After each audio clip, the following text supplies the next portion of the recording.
सर्वप्रथम या हॉलमध्ये या बैठकीच्या ठिकाणी सर्वांचं मी स्वागत करतो आणि ओळख करून देणं आवश्यक असल्यामुळं त्यासाठी उभा टाकले.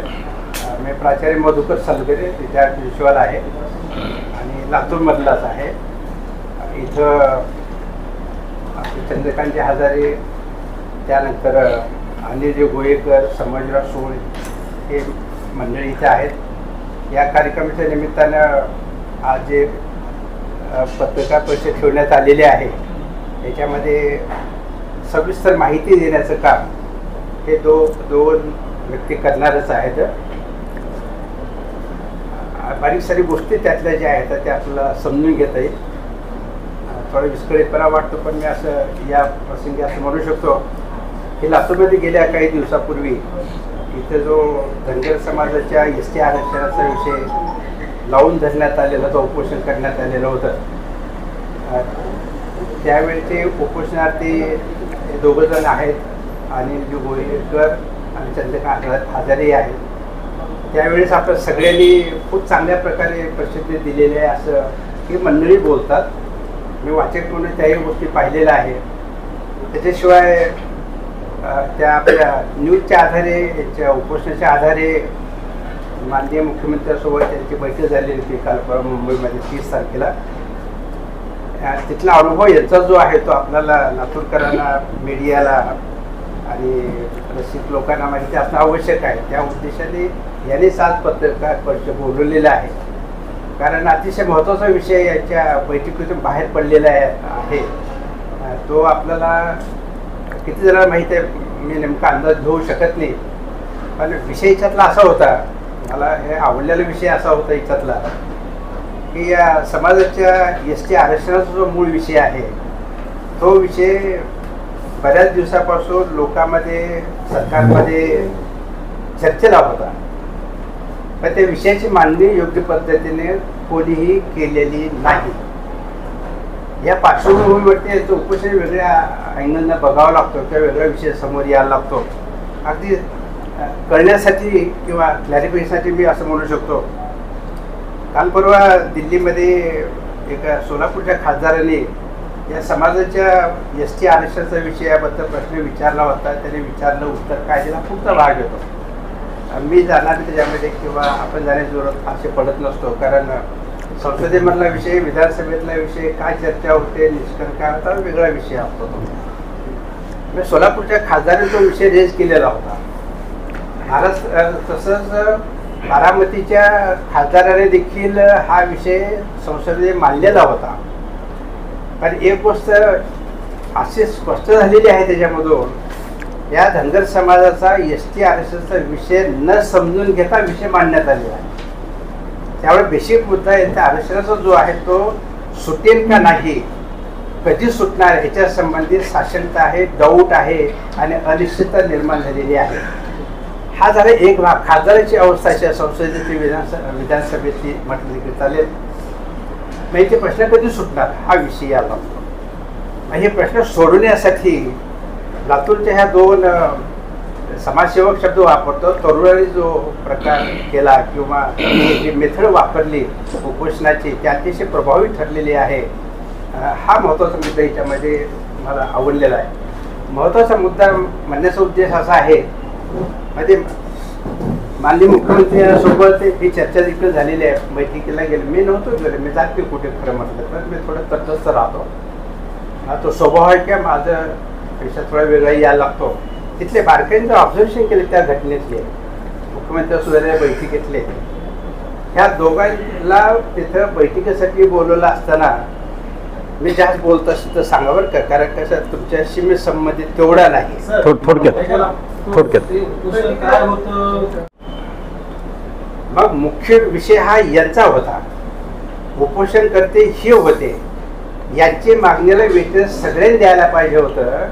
ते दिलं का नाही याच्या संबंधित ते सांगतीलच, पण दुसरे जे माणसामध्ये आले त्यांचा विषय वेगळा असवायला लागतो. याच्यामध्ये विषय असा यायला लागतो, सामाजिक लेवलला किंवा प्रशासन लेवलला पाहिला असताना ज्याचा प्रश्न आहे त्याचं ऐकणे, त्याचं समर्थन करणे, त्याला समजावून सांगणे, न्याय देणे हा भूमिकेचा भाग असतो. पण ह्या दुसरे माणसामध्ये जातात दुसरे विषय काढतात तिथे विषयांतराचा धोका होतो एक, आणि प्रश्न सुटत नाही. या सगळ्या अराजकतेमध्ये, अराजक शब्द वापरतोय तर मग हा शब्द लागू पडतो इथं. कारण काय माहिती आहे, विषय यांचा एक आहे, दुसरे माणसं येतात त्यांचे विषय मांडतात आणि सत्ताधारी माणसं तिसरं जर बोलायला लागले तर हा प्रश्न कधीच सुटणार नाही. तर ही जी कोंडी निर्माण झालेली होती ती कोंडी फोडण्याचं काम ह्या दोघांनी मुंबईमध्ये जाऊन केलेलं आहे. तो मुद्दा शॉर्टमध्ये असं यायला लागतो, धनगर समाजाचा ST आरक्षणाचा विषय जो आहे तो केंद्र सरकारने, आयोगाने कमिशनचं म्हणतात. हे 70-75 वर्षापूर्वीची गोष्ट. पण महाराष्ट्र सरकारने तो विषय बाजूला सारून दुसराच विषय पुढे आणलेला आहे. मग या पार्श्वभूमीवरती समाज काय म्हणतो, उपोषणकर्ते काय म्हणतात, केंद्र सरकारने घेतलेल्या निर्णयाची अंमलबजावणी करा, एवढाच विषय आहे. केंद्र सरकारने, आयोगाने आम्हाला ST मध्ये दिलेला आहे, GR दाखवतात, रिपोर्ट दाखवतात, सगळं आहे. हे काढलेल्या GRची अंमलबजावणी करायला महाराष्ट्राने फक्त लेबरच्या भूमिकेमध्ये राहून, महाराष्ट्र सरकारने किंवा महाराष्ट्राच्या राज्यकर्त्याने एका हमालाच्या भूमिकेत राहून त्याची अंमलबजावणी करणे जेवढं साधं अपेक्षित आहे. पण असं केलं जात नाही. काय केलं जात नाही हे राजकारणाचा भाग आहे. त्याला समजलं नाही का हा दुसरा प्रश्न यायला लागतो. म्हणजे याची मूळ मागणी काय, अंमलबजावणीची आहे. पण काही जण चुकीच्या पद्धतीने सांगितलं जातं यांची मागणी आहे ST मध्ये घालण्याची, मागणी नाही. सरकारने समजून घेतलं पाहिजे, खासदारांनी समजून घेतलं पाहिजे, सगळ्या लोकांनी समजून घेण्याची जरूरत आहे. हे एवढंच मागतं, यांचा नवीन विषय नाही. केंद्र सरकारने काढलेला विषय जो आहे त्याची अंमलबजावणी करण्याचा आहे. तुम्ही करा किंवा न करा हा वेगळा विषय यायला लागतो, हो म्हणा किंवा न म्हणा वेगळा विषय यायला लागतो.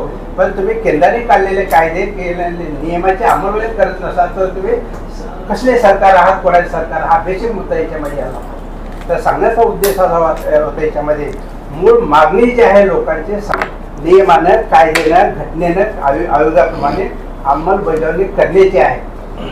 आणि दुर्दैवाने या देशातले खासदार, आमदार ही मंडळी नवीन मागणी आहे असं भासवतात आणि हा अन्याय होतो. मी म्हणजे यांचं हे आज्ञा नाही किंवा यांचं पापोकर्म आहे. मुद्दा इथंच क्लिअर आहे. ही मागणी ह्या लातूरच्या दोन्ही उपोषणकर्त्यांनी जबरदस्तपणे मांडलेली आहे आणि हा विषय पेपरमध्ये, लोकांमध्ये, जनसमामध्ये यायला पाहिजे आणि राज्यकर्त्यांना चुकून वाचता येत असेल तरी समजून घेतलं पाहिजे या समाजाची मूळ मागणी कोणती आहे, तो विषय विचारला. मला वाटतं हा विषय इथं क्लिअर. बाकीचे सविस्तर त्यांचे अनुभव वेगळे आहेत. मी गेलो नव्हतो, जाणार देखील, त्यांचे अनुभव आपण घेणार. पण बेसिक कायद्याचा, घटनेचा मुद्दा इथं आहे.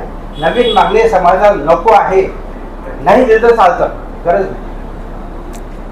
लातूरचं उपोषण दुसऱ्या लोक उपोषण केलं त्यांनी काय मिळालं हा वेगळा विषय यायला लागतो. दुर्दैवाने किंवा योगावाने इथल्या लोकांनी, महाराष्ट्रातल्या लोकांनी काही संघटनेला कोर्टामध्ये केस दाखल केलेली होती. कोर्टात दाखल केलेल्या केसमध्ये देखील विषयांतर आहे. माणसं अनेक असतात समाजामध्ये, अनेक माणसं असतात, कोणी चांगले असतात, कोणी वाईट असतात, कोणी शहाणे असतात, कोणी कमी बुद्धीचे असतात. म्हणजे कोर्टाच्या लेवलला, राजकीय लेवलला, सामाजिक लेवलला या समाजाची मूळ मागणी भरकटल्यासारखी वाटते, त्या भरकटवली जाते. पण विषय तसा नाही. बेसिक मुद्दा असं समजून घेतलं तर प्रश्न सुटतात. कोणाला समजून घ्यायचं नसेल विषय संपला, गरज नाही. या देशामध्ये सगळं स्वतंत्र आहेत, करू शकतात, जगू शकतात, काही फरक पडत नसतो. पण लोकांना वेड्या जमा करणे, दिशाभूल करणे, हे अज्ञानाचं, अडाण्याचं राजकारण हे देशातलं संपलं पाहिजे, राज्यातलं संपलं पाहिजे. ही माझी वैयक्तिक भूमिका होती आणि ही भूमिका काही प्रमाणामध्ये उपोषणकर्त्यांनी योग्य सादर केलेली आहे. म्हणून मी याचं अभिनंदन करतो. एवढा परिचयाचा बाकीची हे मंडळ बोलते, आपण त्यांच्यातून ऐकूया. धन्यवाद. जे काही त्याग केलेला आहे त्याची व्याख्या कुठेतरी मांडावी म्हणून पत्रकार परिषदेसाठी आपल्याला आज निमंत्रित केलेलं आहे आणि आपण सर्वजण आलात त्याच्याबद्दल पहिल्यांदा आभार मानतो. आणि दुसरी गोष्ट अशी आहे की समाजाची आत्ताच सरांनी जी व्याख्या केली, जोंधळे सरांनी सांगितली, आम्हाला काय म्हणायचं सांगा, ते तर बोलतीलच, की समाज हा भरकटत चाललेला होता. मागणी धनगर याची आहे. लातूरला जर इंग्लिशमध्ये लिहित असताना लातूर असं त्याचं हे होतं, शब्दभ्रंश होतं. आणि हे मान्य आहे, 70 वर्षापासून चाललेलं आहे. कोर्टात बी केस घातलेली आहे. त्यावेळेस त्यांनी सांगितलं की धनगर नाहीच आहेत, धनगर म्हणजे धनगर आहेत. पण चुकीचं 1-2 त्यांनी सर्टिफिकेट दाखल केले. त्या लोकांनी सुद्धा तिथं ॲफिडेविट दिले, आम्ही धनगरच आहोत, आम्ही चुकीचं सर्टिफिकेट काढलेलं आहे, हे वक्तव्य त्यांनी केलेलं आहे. मग यांची एवढीच मागणी होती की हे कॅन्सल करा आणि आम्हाला आमची दुरुस्ती द्या, धनगराला ST मध्ये न्याय द्या, इतकीच त्यांची एक रास्त मागणी होती. तर ज्यावेळेस शासनाचे माणसं मंत्री महोदय आले भेटायला, त्यावेळेस मी त्यांना तेच सांगितलं की ज्यांच्याकडे सर्टिफिकेट आहे त्यांनी तर सांगितलेलंच आहे की आम्ही धनगर हे सर्टिफिकेट काढलेलं आहे, पण आम्ही मूळ धनगर आहोत असं सर्टिफिकेट करून दिलेलं आहे. आम्ही त्यांना सांगितलं की हे सर्टिफिकेट कॅन्सल करा आणि दुरुस्ती करून पाठवा, धनगर म्हणजे धनगर आहे. हे होत नसेल तर धनगराच्याच लोकांनी ॲफिडेविट करून दिलेलं आहे की आम्ही 2 सर्टिफिकेट चुकून काढलेले आहेत आणि ते आम्हाला मिळालेले आहेत, आणि ते जर कॅन्सल होणार नसेल अंमलबजावणी करा. महाराष्ट्रामध्ये सगळ्या धनगरांना सर्टिफिकेट देऊन टाका. इतकं स्पष्टपणानं आम्ही शासनाच्या मंत्री महोदयापुढे विनंती करून आमचं म्हणणं मांडलेलं आहे. पण सरकारला सांगण्यासाठी या दोघांनी जे 17 दिवस आपल्या जीवाचं म्हणजे शेवटच्या टोकापर्यंत एक समाजासाठी जे त्याग केलेला आहे, रास्त मागणी असताना सुद्धा मागण्याची पद्धत कुठलाही अतिरेक न करता शिस्तीमध्ये त्यांनी जो काही समाजाची मागणी केलेली आहे आणि त्याच्या संदर्भामध्ये मुख्यमंत्री साहेबांनी 2दा त्यांना मुंबईला बोलून व्यवस्थितपणाने त्यांची मागणी ऐकून घेतलेली आहे आणि सध्या सकारात्मक त्यांचा विचार चालू आहे असं समजलं. ते त्यांनी आता जे बैठकीला गेलेले होते ते प्रत्यक्ष तुम्हाला सांगतील. मीही श्रोताच आहे, मीही ऐकायलाच बसलो आहे. समाजाच्या वतीने एक समाजाचा एक घटक म्हणून मी याचं ऐकायला आलेलो आहे. यापेक्षा जास्त काही मी माझं भाषण करत नाही. आपण त्यांचं ऐकूया एवढं बोलून मी माझे 2 शब्द संपवतो. नमस्कार, जय मल्हार. मी सर्वप्रथम माझा परिचय करून देतो. मी अनिल भागवत गोळेकर, एक सामाजिक कार्यकर्ता आहे. समाजासाठी लढतो, समाजासाठी चळवळ उभा करतो. मी कुठला नेता नाही आहे. आणि आपल्याला माहीत असेल किंवा नसेल, 28 जून ते 13 जुलै असं एकूण 16 दिवस आम्ही धनगर समाजाच्या ST आरक्षणाची अंमलबजावणी व्हावी व खिल्लारे कुटुंबियाचं प्रमाणपत्र जे की अवैध आहे ते सरकारने तात्काळ रद्द करावे, या 2 प्रमुख मागण्यासाठी उपोषणाला बसलो होतो. तेव्हा आपण सर्वांनी, प्रिंट मीडिया असतील, इलेक्ट्रॉनिक मीडिया आहे, सोशल मीडिया, सर्वांनीच एवढं आम्हाला भरभरून या आमच्या आंदोलनाला प्रतिसाद दिला, प्रसिद्धी दिली. परंतु आपल्याशी डायरेक्ट हितगुज करण्याचा कधी वेळ आली नाही. आणि या सर्वांचे मी मनापासून मी आभार मानतो. याही पुढे आपलं सहकार्य राहील अशी अपेक्षा देखील मी व्यक्त करतो. कारण काय होतं की बऱ्याच पत्रकारांना कदाचित आमचे नाव माहीत नसतील किंवा प्रत्यक्ष असं जवळ बसून बोलायचं असं संधी आली नाही. तेव्हा आम्ही उपोषण काळाच्या दरम्यान बरेच पत्रकार बांधव येत होते, त्यांचं कुठलंही म्हणजे आम्हाला म्हणजे रिस्पेक्ट त्या ठिकाणी करता आला नाही किंवा मान सन्मान देता आला नाही. बऱ्याच त्यांची गैरसोय झाली असं आमच्या ऐकण्यात आलं, किंवा न्यूज देताना किंवा कुठल्याही ह्या सगळ्या गोष्टीमध्ये. तर ती यापुढे ते गोष्टी होणार नाहीत याची आम्ही निश्चितच हे करून घेऊयात, त्याची खबरदारी घेतली जाईल.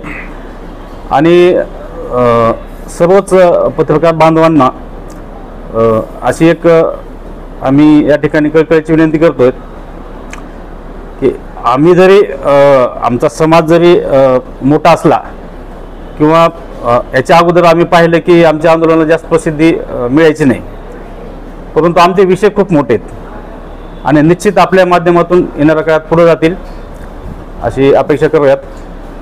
तर मला मेन मुद्द्यावर येतो की आमची जी या सरकारने आपल्या माध्यमातून आपण जी मांडलात सोशल मीडियात आणि प्रिंट मीडियामध्ये आणि सर्व आपल्या आपल्या पद्धतीने, तर याची दखल सरकारने घेतली आणि सरकारने आम्हाला चर्चेसाठी बोलावलं होतं. उपोषणाच्या दरम्यान देखील बोलावलं होतं. त्यावेळेस काय आम्ही गेलो नव्हतो. आमचं शिष्टमंडळ पाठवलेलं होतं आणि त्यांनी त्यावेळी आपल्याला एक 8 दिवसाची मुदत दिली होती की 8 दिवसात आम्ही जे औरंगाबाद जिल्ह्यातील जे बोगस प्रमाणपत्र जे काढले खिल्लारी कुटुंबियाचं ते रद्द करण्याबाबत, परंतु ते काय त्यांनी रद्द केलं नाही. मग 10व्या दिवशी जेव्हा या ठिकाणी मंत्री महोदयांचा दौरा आला होता, आपले पालकमंत्री प्रमोद आपलं गिरीजी महाजन साहेब, तेव्हा त्यांच्या कानावर आम्ही हा विषय घातला. त्यांना एक स्मरणपत्र दिलं की तुम्ही 10 दिवसात म्हणला होतात, 15 दिवस झालेत, तर तुम्ही काय करणार निर्णय सांगा, नाही तर आम्ही परत उपोषणा बसणार आहेत. तर त्यांनी लगेच 2 दिवसात मुख्यमंत्र्यांसोबत बैठक लावली 30 जुलैला आणि ती बैठक एवढी सकारात्मक झाली की मुख्यमंत्री साहेब आपल्याला एकदम पॉझिटिव्ह वाटले आणि त्यांनी त्याही ठिकाणी आम्ही 2 प्रमुख मागण्या केल्या की पहिली हीच मागणी होती की खिल्लारी कुटुंबियाचं प्रमाणपत्र रद्द झालं पाहिजे. तर आपल्याला माहीत असेल ही आम्ही मागणी का करतोय, तर याचं काही कारण आहे. तर बघा की धनगर समाज हा महाराष्ट्र राज्यामध्ये NTC प्रवर्गात येतो, NT मध्ये, आणि केंद्रामध्ये OBC मध्ये येतो आणि घटनेत संविधानात ST मध्ये येतो. म्हणजे आमच्या जातीची एवढी अवहेलना येथील राज्यकर्त्यांनी किंवा येथील सरकारने केलेली आहे असं मला म्हणायचं आहे. किंवा एवढे म्हणजे असं एकच जात 3 ठिकाणी वेगवेगळ्या कॅटेगरीत कुठली जात नसेल. तर याच्या माध्यमातून आम्हाला घटनेमध्ये ज्या महाराष्ट्र राज्याच्या STच्या जी जातीची यादी आहे त्यात 47 जाती आहेत, त्यात 36व्या क्रमांकावर धनगड ही जात आहे, ओरान धनगड.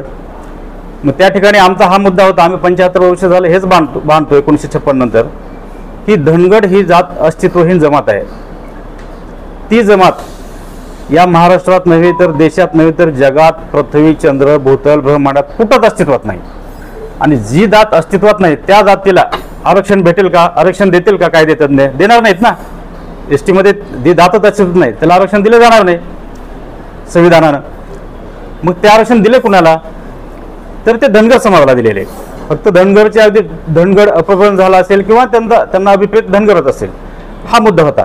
परंतु येथील राज्यकर्त्यांनी धनगर समाज हा महाराष्ट्र राज्यात 2 नंबरला आहे आणि आपल्याला माहीत असेल SC आणि STला राजकीय आरक्षण आहे. यांना जर आपण हे दुरुस्ती करून आरक्षण लागू केलं तर निश्चित तर ह्यांचे 70-80 ते आमदार म्हणजे उद्या सभागृहात जातील आणि त्यांचं प्रभुत्व कमी होईल किंवा उद्या यांचा मुख्यमंत्री किंवा यांचे मंत्री सगळे होतील. केवळ एवढ्या आणि एवढ्याच गोष्टीसाठी दूर ठेवण्यासाठी येथील राज्यकर्त्यांनी हा आमचा प्रश्न सोडवलेला नाही. मग आम्हाला दुसरा पर्याय काय होता, येणारे प्रत्येक सरकार 70 ते 75 वर्षामध्ये त्यांनी फक्त आमची फसवणूक केली की आम्हाला फक्त भूलथापा आश्वासनं दिली, आम्ही सत्तेत आल्याच्यानंतर तुम्हाला लागू करू वगैरे. आपल्याला माहीत असेल 2014 मध्ये पण BJP सरकारनं आम्ही दाखवलं होतं. आम्ही त्यांना भरपूर मतं केली, सत्तेवर आणलं, पण त्यांनी 10 वर्षात काही केलं नाही. त्यानंतर बऱ्याच त्या ठिकाणी अडथळे आणण्याचा प्रयत्न केला, TIS नेमा, समिती नेमल्या, आयोग, काही त्याचा फायदा झालेला नाही. कारण आमचा विषयच असा आहे की ऑलरेडी आम्ही कॉन्स्टिट्यूशनमध्ये आम्ही दिलेलं आहे ॲज पर कॉन्स्टिट्यूशन, म्हणजे कायद्यानेच आहेत ना आम्ही. त्यामुळं आमची ही ST मध्ये मागणी नाही, हे सगळ्यात महत्त्वाचा विषय आहे की आम्ही नव्यानं मागत नाही. तर बऱ्याचदा आपण पण प्रिंट मीडियात किंवा काही चुकून झालेले आहेत आम्ही पाहिल्या की धनगर समाज हा 70 वर्षापासून STची मागणी करतोय. तर बांधवांना हे मुळीच नाही, आम्ही मागणी करत नाही, ऑलरेडी आमचा समावेश आहे. आम्ही नव्याने मागणी करून समावेशाची मागणी करत नाही. तर आमचा ऑलरेडी त्या ठिकाणी घटनेमध्ये कॉन्स्टिट्यूशनमध्ये संविधानामध्ये जे STची यादी आहे त्याच्यात आहेत, आम्ही समावेश केलेलाच आहे. फक्त त्याचं इम्प्लिमेंट करा, ते लागू करा, त्याची अंमलबजावणीच करा, ही आमची प्रमुख मागणी आणि ही देखील आपण सगळ्यांनी प्रामुख्याने मांडावी अशी मी आपल्याकडून अपेक्षा व्यक्त करतो. परंतु हे 70-75 वर्षात झालं नाही. म्हणून आम्ही काय केलं, आमच्या एक समाज बांधवांनी आता अलीकडच्या काळात खूप जण शिकलेले आहेत, ओपनला फाईट देऊन IAS IPS वेगवेगळ्या क्षेत्रामध्ये जात आहेत. तर त्या लोकांनी एक आता आपल्याला शेवटचा मार्ग काय न्याय मागायचा, सरकार तर देत नाही. तर म्हणून आम्ही एक न्यायालयामध्ये गेलो, हायकोर्टामध्ये आमची केस दाखल केली आमच्या बुद्धिजीवी वर्गांनी. त्या ठिकाणी आमच्या धनगर समाजाचा पैसा 2-2.5 कोटी रुपये खर्च केले आणि ती 2017ला केस दाखल केली होती. तिथं 2024 मध्ये निकाल लागला 23-24 मध्ये. तर तब्बल ते 6 ते 7 वर्ष न्यायालयीन लढा आम्ही लढला आणि त्या ठिकाणी जवळपास 1 ते 1,500 पानाचं त्या ठिकाणी आम्ही पुरावे दाखल केले होते की 1857 पासून की जेव्हा इंग्रजाचा काळ होता 1956च्या अगोदर जेव्हा ते जनगणना झाल्या, आपल्याला माहीत असेल 1931ला जनगणना झाली होती, जातीय जनगणना. त्याच्यामध्ये धनगड हा शब्द कुठेही नव्हता. जे होते ते धनगरच होते. त्यांच्या बऱ्याच तिथले त्यांचे लेखक आहेत, साहित्यिक आहेत, सगळ्यांनी हा धनगर शब्द वापरलेला आहे. आणि जेव्हा जातीय जनगणना झाल्या त्यावेळी देखील धनगड शब्द आहे. पण 1956 नंतर हा धनगड शब्द त्या ठिकाणी अस्तित्वात भारत देशामध्ये, महाराष्ट्रात आला. तर हा कोणी आला, का आणला, हा संशोधनाचा विषय. तर त्यामुळे आम्ही मग काय ठरवलं की आता हे शेवटी आम्ही कोर्टात गेलो. त्या ठिकाणी आम्ही 7-8 वर्ष केस लढली. 1000-1500 पुरावे त्या ठिकाणी गोळा केले. आणि पुण्यश्लोक अहिल्यादेवी प्रबोधन मंच म्हणून जी काय महाराष्ट्र लेवलला आमची एक सामाजिक संघटना आहे, त्या संघटनेने याच्यामध्ये आणि महाराष्ट्राचे तब्बल संबंधित म्हणजे कर्मचाऱ्यांनी हा लढा लढला. आणि त्या ठिकाणी अशी परिस्थिती झाली होती, जेव्हा आमचा निकाल फेब्रुवारीमध्ये लागायचा किंवा दुपारपर्यंत सगळं म्हणजे त्या ठिकाणी क्लिअर झाला होता की आता आमच्याकडून आम्हाला निकाल लागेल. कुठला आमचा ग्राउंड काय होता त्या केसचा, की महाराष्ट्र राज्यामध्ये जे आहेत ते धनगर आहेत, धनगड कोणी नाही. हे आम्ही तिथं त्या ठिकाणी सिद्ध केलं होतं. कशाच्या आधारे केलं होतं की आम्ही आमच्या समाजाच्या प्रबोधन मंचच्या माध्यमातून महाराष्ट्र राज्यामध्ये जे काही जेवढे तालुके आहेत, 365 तालुके आणि 36 जिल्हे यांचा त्या ठिकाणी माहितीचा अधिकार टाकला. आणि त्यांना विचारणा केली की आता तहसीलदार असेल की तुम्ही धनगड या नावाचं जातीचं सर्टिफिकेट इश्यू केलं का, किंवा जात पडताळणी समिती आहे त्यांच्याकडून तसं घेतलं की तुम्ही धनगड नावाचं जात पडताळणी समिती काही व्हॅलिडिटी केली का, किंवा SP-ना अर्ज टाकले, कलेक्टरना अर्ज टाकले की तुमच्याकडे धनगड ही नावाची जातीचं कुठलं तुमच्याकडे केस आली का. तर सगळ्यांनी आम्हाला नाही नाही नाही निरक म्हणून त्यांचा रिपोर्ट आमच्याकडे आलेला आहे. हा एक कोर्टामध्ये आमचा सगळ्यात मोठा पुरावा झाला की जे धनगड नाहीत म्हणून कोणी. दुसरा पुरावा हा होता की गव्हर्नमेंट सरकारने स्वतः 2017 आणि 2018ला 2 वेळेस अफिडेव्हिट दिलेले कोर्टामध्ये आमच्या बाजूनं की महाराष्ट्र राज्यामध्ये जे आहेत ते धनगर आहेत, धनगड कोणी नाही म्हणून. म्हणजे एका बाजूनं सरकारने आम्हाला इकडे मदत केली असं दाखवलं, भासवलं. पण ज्या दिवशी निकाल लागत आहे त्या दिवशी त्या छत्रपती संभाजीनगर येथील फुलंब्री तालुका या तालुक्यातील बाबरा हे गाव आहे, बाबरा नावाचं, त्या गावामधले 6 सर्टिफिकेट आमचे त्या कोर्टात दाखल केले. आणि त्या ठिकाणी आमची केस आम्ही हारलो, केस आमची डिसमिस केली. कारण त्या ठिकाणी कोर्टात पेपर बघितले जातात, घटनेत धनगड आहे, हे 6 सर्टिफिकेट आहेत, 1 असेल, 6 असेल किंवा लाख असेल तर ते तुम्हाला लागू होत नाही असं म्हणून त्यांनी आमची केस डिसमिस केली. त्यानंतर आम्ही त्या कुटुंबाच्या पाठीमागे लागलो, माहिती अधिकार टाकला. त्याच्यात ते निष्पन्न झालं की त्यांनी जे काय कास्ट व्हॅलिडिटीसाठी शैक्षणिक पुरावा आणि महसूल पुरावा दाखल केलेले होते त्याच्यामध्ये संपूर्णपणे खाडाखोड करून त्यांनी ते बोगस सर्टिफिकेट काढले होते. ते आम्ही त्या ठिकाणी तेथील जात पडताळणी समितीला निदर्शनास आणून दिलं. त्यानंतर त्यांना कारणे दाखवा नोटीस पाठवली त्या कुटुंबाला. आणि नोटीस पाठवल्यानंतर त्यांच्या कार्यालयामध्ये सुनावण्या झाल्या.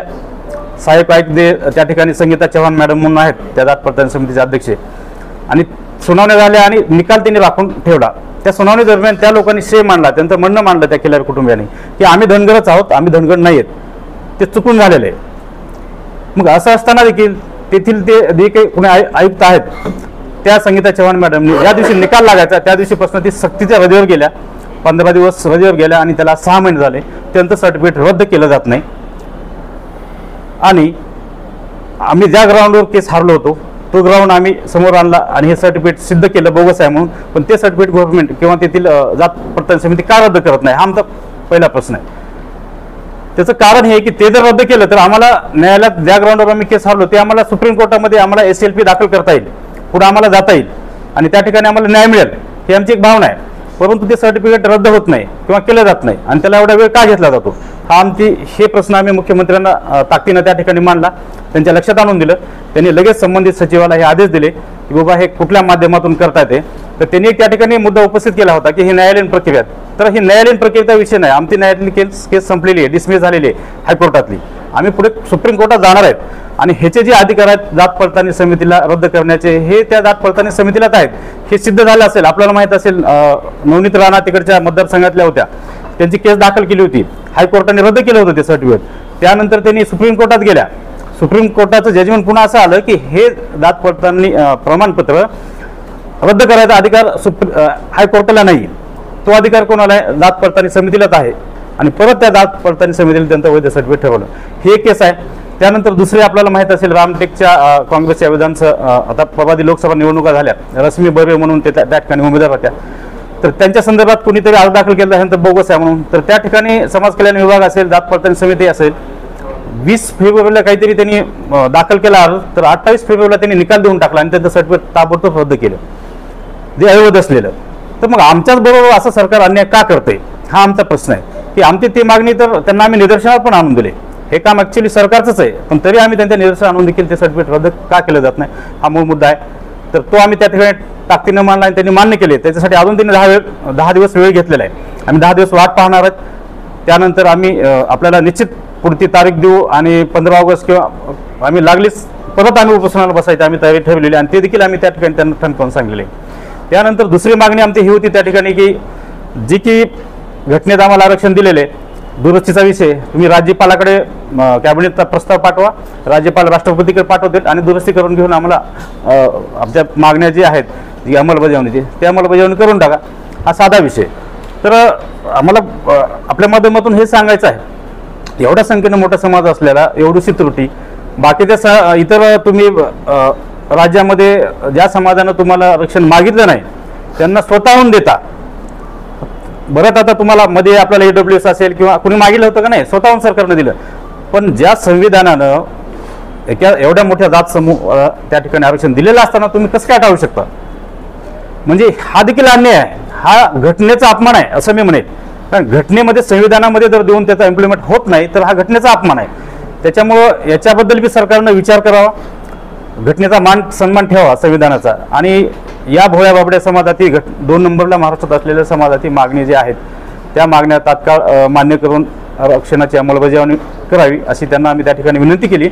आणि हे जर नाही झालं तर येणाऱ्या काळामध्ये जसं 2014ला आम्ही भारतीय जनता पार्टीला सत्तेत बसवलं तसं या 2024मध्ये येथील जे सरकार असेल त्यांना पूर्णपणे मातीत गाडल्याशिवाय आमचा समाज शांत बसणार नाही, हे देखील मी त्या ठिकाणी आमच्या माध्यमातून त्या ठिकाणी आम्ही सांगून आलो. आणि ते होणारच आहे, कारण काय की आता अलीकडच्या काळामध्ये आमचा समाज खूप शिकलेला आहे, आमच्या पोरांना कळायला लागले किंवा काय चूक काय बरोबर ह्याच्या अगोदर कोणी अभ्यास करत नव्हतं. आणि अनेक वेळेला याच्या अगोदर आमच्या समाज बांधवांनी आमच्या नेत्यांनी त्यांच्या पद्धतीने ताकदीने मुद्दा मांडला हा, आणि आरक्षणाबद्दल वेळोवेळी आंदोलने मोर्चे केलेले आहेत, त्यांचं देखील योगदान खूप आहे. परंतु बऱ्याचदा काय झालं की आपण पाहतो संसदेमध्ये सभागृहात खालच्या वरच्या राज्यसभा विधानसभा लोकसभेमध्ये चुकीच्या पद्धतीने मुद्दा मांडला जातो, हे एक आमच्या लक्षात आलं. त्या ठिकाणी आता आपले परवा पावसाळी अधिवेशन होतं, त्या ठिकाणी आपल्या 2 येथील लोकप्रतिनिधींनी मुद्दा मांडला होता, मी त्याचे नाव घेत नाही. तर त्यांनी काय केलं की सभापती महोदया धनगर समाजाची मागणी 70 वर्षापासूनची समावेशाची मागणी आहे त्याच्याबद्दल विचार करावा. बांधवांनो मला हे सांगा, ते समावेशाची मागणी नाही, कारण समावेश म्हणलं की नवीन आला, नवीन निकष वेगळे असतात, ते त्याच्यात कुठेही बसत नाहीत आणि त्याची लेंदी प्रोसिजर आहे. त्यामुळं आमची जी ऑलरेडी आहे त्यांनी तसं न मांडता आणि आपण सगळ्यांनी देखील धनगर समाजातील ST आरक्षणाची अंमलबजावणी करा, इन्क्लूडची मागणी नाही, इम्प्लिमेंटची मागणी आमची, ही सगळ्यांनी ध्यानात ठेवा. इथून पुढे मी सगळ्याच सभागृहातील सदस्यांना देखील आपल्या माध्यमातून विनंती करतो की आपण अशा चुकीच्या पद्धतीने मांडण्या मानू नका, कारण ते रेकॉर्डला जातात आणि तो एक पुरावा बनतो चुकीच्या पद्धतीनं. त्यामुळं ते तसे यापुढे व्हायला नाही पाहिजे. आणि याचबरोबर म्हणजे विषय नुसता आरक्षणाचाच नाही आहे, तर बरेच प्रश्न आहेत वेगवेगळे आहेत, ते आपल्या माध्यमातून वेगवेगळ्या वेळी इथून पुढे आपल्यासोबत मांडले जाईल, हितगुज केले जाईल. पुन्हा एकदा मी आपल्या सर्वांचे मनपूर्वक धन्यवाद देतो आणि आभार मानतो. धन्यवाद. वेगळ्या मागण्या होत्या, तो आमच्या धनगर ST आरक्षण अंमलबजावणीची मागणी त्या ठिकाणी नव्हती, एक विषय पहिला क्लिअर करतो. आणि दुसरी जी मागणी आहे जे निर्मळ बसले होते त्यांची मागणी हेच होती, त्यांची मागणी वेगळी नव्हती की धनगर ST आरक्षणाची अंमलबजावणी नाही. कसं होतं, आम्ही तर आंदोलनाला बसल्यानंतर 2-3 दिवसानंतर आमच्या आम्हाला सपोर्ट करण्यासाठी ठिकाणी बऱ्याच ठिकाणी उस्मानाबादला पण बसले होते आणि मागण्या एकच होत्या, आमच्या वेगळ्या नव्हत्या काही. तो त्यांचा विषय आहे की का आले नाहीत, त्याच्यामध्ये त्याबद्दल आता मेन इथं मला हे सांगायचं आहे तो आपल्या माध्यमातून की आमचा कुठल्याही जाती धर्माच्या आरक्षणाला विरोध नाही. एक जो तो आपापल्या पद्धतीने मुद्दा मांडत आहे, फक्त आम्हाला इथं हेच फोकस करायचं की आम्हाला जे घटनेत कायद्यात दिलेलं आहे त्याचं इम्प्लिमेंट करा, एवढीच आमची मागणी या ठिकाणी आहे. सर्टिफिकेट अजून आहेत परंतु त्याची कास्ट व्हॅलिडिटी झालेली नाही. तर महाराष्ट्रामध्ये फक्त कास्ट व्हॅलिडिटी झालेली फक्त 6 सर्टिफिकेट होते, ते कोर्टात आमच्या विरोधात पुरावा म्हणून दाखल केलं चुकीच्या पद्धतीनं सौजी. त्याच्यामुळं कारण ते त्या ठिकाणी बऱ्याच ठिकाणी असं झालेलं की आता त्यांचे आजोबाची वंशावळ काढली, आजोबाचं TC वर धनगर आहे, त्यांचे आता बाकीच्या लोकांनी बऱ्याच ठिकाणी ऍप्लिकेशन जात पडताळणी समितीकडे केले, ते नाकारले त्या समितीनं खिल्लारे कुटुंबाच्या किंवा धनगर नावाचे सर्टिफिकेट दाखल केले, कारण त्यांना पुरावेच नाहीत ना. आता हे खिल्लारे नावाचं कुटुंब आहे, त्यांच्या पुतण्याचं नावाचं सर्टिफिकेट माझ्याकडे आहे धनगर नावाचं, खाडाखोड करून केलेले ना. माझ्या सगळे पुरावे देखील आहेत, आम्ही ते सरकारला दिलेले आहेत. आपण म्हणतात समाजातले लोक आता सुशिक्षित आहेत, तुम्हाला वाटत नाही काही जरा अति सुशिक्षित झाले लोक त्यांच्यामुळे तुम्हाला हे सगळ्या समाजाला भोगावं लागते, धनगड जे केलेत लोकांनी हे असं नाही, हे मी याचं खापर पूर्णपणे सरकारवर फोडेल. कारण हे बघा, आता मी तुम्हाला थोड्या पूर्वी सांगितलं 2017-18 सरकारने ॲफिडेव्हिट लिहून दिले की महाराष्ट्र सरकार जे आहे ते धनगर आहेत, धनगड नाहीत म्हणून. आणि आम्ही पार्टी कुणाला केलं होतं, आदिवासी विभागाने सरकारला पार्टी केलं होतं आमच्या केसमध्ये. आणि असं स्वतः लिहून देऊन पुन्हा सरकारनं हे सर्टिफिकेट आमच्या विरोधात तिथं दाखल केले, म्हणजे किती फसवेगिरी येतो आपल्या लक्षात येईल. आणि आम्ही दुसरा विषय असा की माहिती अधिकारातून बी तेथील जे कोणी तहसीलदार त्यांनी सांगितलं नाही जात पडताळणी समितीनं आम्ही इश्यू केलेत म्हणून, ते देखील त्यांचा देखील अहवाल आहे आमच्याकडे. म्हणजे एकूण काय चाललं आपल्या लक्षात आलं, त्यांचा अहवाल आहे, सरकारनं दिले आणि पुन्हा ऐन वेळेला ते सर्टिफिकेट दाखल केले जातात. म्हणजे दिवसा ते काय डोळ्यात माती टाकणे असा प्रकार झालेला आहे. 6 लोकांसाठी, त्या 6 लोकांमुळं संबंध महाराष्ट्रातील 2 कोटी धनगर समाजाच्या ताटामध्ये माती घालवण्याचं काम ह्या सरकारनं केलं. लोक त्या गोष्टीला पाहिजे त्या गोष्टी हे राजकीय पुढारी लोक करतात, त्यांना हे कायद्याचा अभ्यास करण्यासाठी यांच्यासाठी कार्यशाळा केली पाहिजे असं वाटत नाही. निश्चितच केली पाहिजे, ऐका ना, निश्चितच केली पाहिजे. कारण ते सतत आम्ही बघतोय की सतत चुकीचे मुद्दे मांडतात, चुकीच्या मागण्या करतात आणि आमचा मुद्दा कुठेतरी भडकवण्याचा प्रयत्न करतात. याच्या अगोदर असं झालेलं आहे, बऱ्याचदा त्या ठिकाणी आता म्हणल्यासारखं वेगवेगळ्या ठिकाणी आंदोलन होतात. मागच्या काळामध्ये वेगवेगळ्या मागण्या झाल्या, सगळ्या शिष्टमंडळाला त्या ठिकाणी बोलवलं जातं आणि कुठलीच मागणी त्या ठिकाणी आमचं हे होत नाही. आणि बऱ्याचदा जी लोअर कॅटेगरीच्या मागण्या असतात, कुठे की आता आपल्याला मागे कळलं असेल की जे आदिवासींना, ते धनगरांना किंवा अनेक तुम्हाला 10,000 कोटी बजेट किंवा शेळी मेंढी महामंडळाला काहीतरी पूर्ण देता येईल, हे असं लोअर कॅटेगरीच्या मागण्यात आम्ही ते ह्यावेळेस केलेच नाहीत. कारण मेन मागणी आमची पाठीमागे राहते, बाकीच्या मागण्या सरकार मान्य करते पण त्याचं इम्प्लिमेंट होत नाही. म्हणजे सरळ सगळी फसवेगिरी आहे. कसं आहे माहिती का, जाणीवपूर्वक त्यांच्या तोंडातून, त्यांच्या मुखातून ह्या मागण्या वधवून घेतात आणि काय झालंय, काही लाभार्थ्याची संख्या वाढली. म्हणजे प्रत्येक समाजामध्ये ज्यावेळेस मुंबईला त्या ठिकाणी गेल्यानंतर काही लाभाचे पदं मिळाले, एखादा राज्यसभा असेल, एखादी विधानसभा असेल, विधान परिषद असेल, हे त्यांच्याकडे तुकडे टाकण्याचं काम असते. एखादा तुकडा एखाद्याला मिळाला की तो ते कायमचं सगळं बसतो आणि त्याला समाजाचा विसर पडतो. ही प्रत्येक समाजाचं वास्तव आहे. म्हणून कुठल्या समाजाचे प्रश्न हे तात्काळ सुटत नाहीत, हे वास्तव आहे. ह्याचा जनसामान्यांना अभ्यास झाला पाहिजे, लक्षात आलं पाहिजे की आपल्या समाजाच्या नावानं हे काही लोक पोळी भासतील, तर यांना वेळीच आपण आवर घातला पाहिजे, त्यांना रोखलं पाहिजे, तर हे खरे प्रश्न सुटणार आहेत आणि समाज कुठल्या तरी एका प्रगती पथावर जाणार आहे. हे सगळ्याच बाबतीत हे झालंय, लक्षात घ्या. म्हणून आमचं तर असं मत आहे की अराजकीय ही जी चळवळ आहे सध्याची, ही आपली अराजकीय चळवळ आहे. या ठिकाणी जरी कुणी वेगवेगळ्या पक्षाचे लोक आपल्यासोबत आले या आंदोलनामध्ये, तरी त्यांनी येत असताना त्या पक्षाचा अजेंडा त्यांच्या घरापर्यंत ठेवायचा किंवा त्यांच्या विचारापर्यंत ठेवायचा. परंतु ह्या आंदोलनात आल्यानंतर मात्र इथं फक्त एसटी आरक्षणाची अंमलबजावणी झाली पाहिजे, हाच त्यांची भूमिका असली पाहिजे.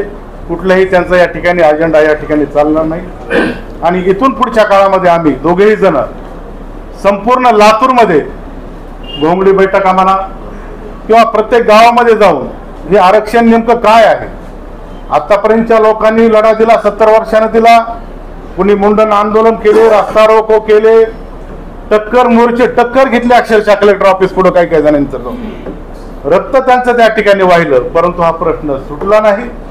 मग आता नेमका प्रश्न काय आहे हे आम्ही जनसामान्यामध्ये, लोकांमध्ये जाणार आहे, वाडी तांड्यामध्ये जाणार आहेत. तुम्ही जर पाहिलं असेल की अनेक डोंगर भागामध्ये गेल्यानंतर तुम्ही चित्र पाहत्या मेंढपाळांचं, त्यांना राहायला जागा नाही, आसरा नाही. त्यांना कुठंतरी दर्या खोऱ्यामध्ये एका कपारीला घोंगडं घालून ते लोक बसतात आणि त्यांचं मेंढरा असे पुढे असतात. म्हणजे विजेची त्यांना भीती आहे. सर्पदंश असेल किंवा काही हिंस्र प्राणी आहेत, यांचा त्यांना त्रास त्या ठिकाणी सहन करावा लागतो. म्हणजे हा समाज आजही दर्याखोऱ्यामध्ये राहतो. यांच्या अन्न पाण्याचा आहे, यांच्या लेकरांच्या शिक्षणाचा प्रश्न आहे. आजही हा समाज बऱ्याच ठिकाणी डोंगर भागामध्ये गेल्यानंतर ऊसतोडीसाठी कामगार म्हणून संख्या यांची जास्त आहे. हा प्रश्न कळत नाही का सरकारांना, ह्या जी सत्ताधारी म्हणून आहेत यांच्या कानावर त्यांचा टाहो गेला पाहिजे. म्हणून आमचं आंदोलन आहे. आमचं आंदोलन हे निष्प्रय आहे. काही आमच्या मनामध्ये भावना नाही, कुणाचा मध्ये आमचा आकस नाही. फक्त जे आम्हाला या ठिकाणी अडवणूक करतात हे सरकारला माहित आहे. आमच्यापेक्षा जास्तांना अभ्यास आहे, लक्षात घ्या. हा प्रश्न सोडवायचा, परंतु ते जाणीवपूर्वक हे प्रश्न सोडत नाही. त्यांना माहित आहे त्या समाजाचा प्रश्न सुटला, त्यांचे खासदार होतील, आमदार होतील, मग आम्ही काय करायचं यांना वाटत नाही काय. म्हणून आम्हाला तुमच्यासारख्या पत्रकारांची, तुमच्यासारख्या पाठिंबा गरज आहे आम्हाला, की आपण सत्य काय आहे ते जाणं. आमचं चुकत असेल कदापि तुम्ही आम्हाला सहकार्य करू नका, पण आमचं बरोबर असेल तर तुम्ही आम्हाला न्याय द्या. शेवटी चौथा स्तंभ म्हणून तुमच्याकडे बघितलं जातंय आणि आम्हाला एक अपेक्षा आहे, आधार तुमचाच आहे, लक्षात घ्या. ज्यावेळेस आपण आता पाठीमाग आपल्या माध्यमातून एवढी प्रसिद्धी दिली म्हणून वेळोवेळी आणि एक लक्षात आलं आमच्या की दररोजचं अपडेट हे कलेक्टरच्या मार्फत मंत्रालयामध्ये जात असतं आणि त्याच्यावर या घडामोडी घडत असतात. म्हणून आपण इथूनही भविष्यामध्ये ज्यावेळेस आम्ही कुठं गोंगडी बैठका खेड्यापाड्यामध्ये जाऊ, त्या जनसामान्यांचा त्यांचा आवाज आम्ही तुमच्यापर्यंत घेऊ. तुमची आम्हाला साथीची गरज आहे, लक्षात घ्या. हे लढा थांबणार नाही, हा लढा कायम चालणार आहे. आणि आम्हाला आम्हाला काहीच वाटत नाही, कारण की आम्ही मुळातच जनसामान्य आहोत, गरिबीचे आहोत. आम्हाला काही फार हायफाय जीवन जगायची सवय नाही. सर्वसामान्याचं जीवन आम्हाला माहिती आहे काय आहे ती. मेंढपाळांचं जीवन आम्ही स्वतः भोगलेले, ऊसतोड कामगारांचं जीवन आम्ही जवळून पाहिलेले. त्यामुळं कुणीतरी येईल आम्हाला भुलतापा देईल याच्याशी आम्हाला काही देणं घेणं नाही. आम्ही रस्त्यावरची लढाई असेल त्यासाठी वेळोवेळी या संघर्ष करण्यासाठी या ठिकाणी आम्ही आहोत. आणि मुख्यमंत्र्यांनी त्या ठिकाणी बोलवलं आम्हाला. त्या ठिकाणी थोड्या वेळात कुणाच तरी फोन आला की आपण कुठेतरी 5 स्टारला जाऊन जेवण करा. म्हणलं आम्ही रस्त्यावर जाऊन वडापाव खाऊ, रस्त्यावर जाऊन वडापाव खाऊ, पण तुमचं 5 स्टार आम्हाला मान्य नाही असे ठणकावून सांगणारे आम्ही व्यक्तीत, लक्षात घ्या. इतकी भावना आमची ह्या समाजाविषयी जे आमचं हे आहे हे प्रश्न सुटले पाहिजे गोरगरिबांचे. आज आमचे लेख राहील वणवण भटकत आहेत, लक्षात द्या. त्यांना नोकरीचा प्रश्न आहे. आज एसटी कॅटेगरीच्या माध्यमातून हा प्रश्न सुटला. आज पाहिला असेल की अनेक राखीव जागा, एसटीच्या जागा वॅकन्सी असतात, तिथं लोक मिळत नाहीत. तर का मिळत नाहीत? ही आमची जी जात आहे, आम्ही जे आहे त्या ठिकाणी इन्क्लूड आहोत आणि ते सगळं विचार करून ते आरक्षण दिलेलं आहे. त्याच्यामध्ये आम्ही ऑटोमॅटिक जर इन्क्लूड झाला, अंमलबजावणी झाली तर त्या ठिकाणच्या जागा वॅकन्सी राहणार नाहीत आणि तोही या ठिकाणी प्रश्न सुटणार आहे. राहिला प्रश्न हे आरक्षण 50%च्या पुढे मागायचा, याचा आमचं काही देणं घेणं नाही. म्हणजे आम्ही पुढे जाणारच नाही आहे. त्या ठिकाणी फक्त आमचं अंमलबजावणी एसटीचे करा, म्हणजे आम्हाला वेगळं काही आरक्षण द्यायची गरज नाही. उलट ओबीसी समाजासाठी याचा फायदा आणखीन चांगला होणार आहे. आमची जर या ठिकाणी एसटीची अंमलबजावणी झाली तर आणखीन लोकांना दुसऱ्यांना त्याचा फायदा घेतील एवढं आम्हाला तर वाटतंय. आणि काल सर्वोच्च न्यायालयाचा एक निकाल आलेला आहे की राज्यांना तिने अधिकार दिलेत. म्हणजे आतापर्यंत एसटी आणि एसटीचे अधिकार जे वर्गीकरण जे काय आहे करायचं हे फक्त केंद्र सरकारला अधिकार होते, परंतु त्यांनी काल राज्य शासनाला अधिकार दिले. त्यावर आणखीन आमचा पूर्ण अभ्यास झालेला नाही, परंतु त्याच्यातूनही आमचा जर प्रश्न सुटला, जर आमचं या ठिकाणी जर डाटा जे आहे आमचा हे जर त्यांच्या लक्षात आला आणि त्यांनी जर हे जे स्पिलिंग मिस्टेक आहे हे जर समजून घेतली, धनगर हे धनगर आहेत म्हणजे धनगरांना डायरेक्ट सर्टिफिकेट देऊन टाका हेच ते आहे, हे जर पुढे आलं तर हा प्रश्न आमचा निश्चित सुटणार आहे. पण त्यासाठी मात्र आम्हाला लढा मात्र मोठ्या प्रमाणात या ठिकाणी लढावं लागणार आहे. हजारो लाखो लोक या ठिकाणी रस्त्यावर आले तरी या सरकारला जाग येत नाही, लक्षात घ्या. त्याच्याही पलीकडे जाऊन आम्हाला समाजानं साथ द्यावी, आमच्या बुद्धिजीवी वर्गानं आम्हाला साथ द्यावी आणि जे कोणी आमचे काही बऱ्यापैकी लोक आहेत त्यांनी या ठिकाणी आम्हाला सहकार्य करणं हे आंदोलनात गरजेचं आहे असं मला या ठिकाणी वाटतंय. आपण या ठिकाणी मोठ्या प्रमाणात आलात, एक सामान्यासाठी आपण एक पुढे उभं राहिला, त्याबद्दल खरंच आपले या ठिकाणी मनपूर्वक आभार मानतो आणि या ठिकाणी थांबतो. धन्यवाद.